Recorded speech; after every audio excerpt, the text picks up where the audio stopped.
In a small, sleepy town nestled at the edge of a dense forest, tales of the Whispering Woods were whispered among the townsfolk.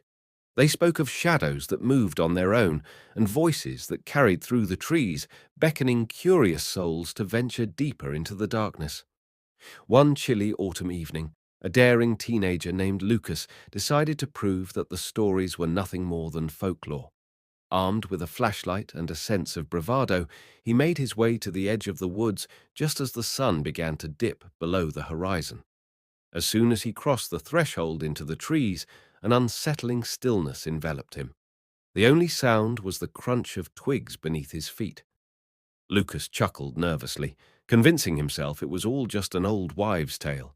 But soon he heard it, a faint whisper, like a soft breeze rustling through the leaves. "Come closer." Heart racing, Lucas hesitated, but felt an inexplicable pull to follow the sound. He walked deeper into the woods, and the whispers grew louder, swirling around him like ghostly hands.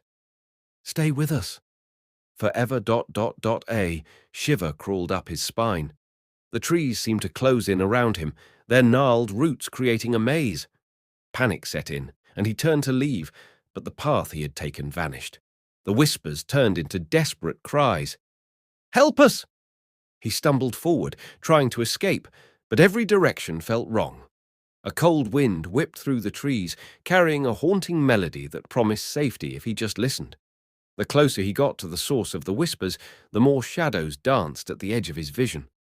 Finally, he broke through the thicket into a small clearing where an ancient stone altar stood.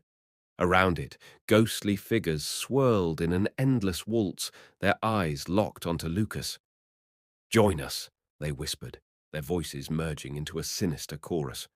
With every ounce of strength, Lucas turned and ran, dodging branches that seemed to reach for him. The whispers grew frantic, begging him to stay, but he burst through the trees, fully breathless, desperate to escape. He emerged into the safety of the town, but the echoes of the whispers lingered in his mind. And that night, as he lay in bed, the voices returned, now softer, more intimate. "You're one of us now." Days turned to weeks, and Lucas found himself drawn back to the edge of the woods, slowly succumbing to the call of the Whispering Woods. Each night he wandered deeper, and with each step the shadows grew less frightening, welcoming him into their eternal embrace. And on quiet evenings, if you stand at the forest's edge, you might still hear the whisper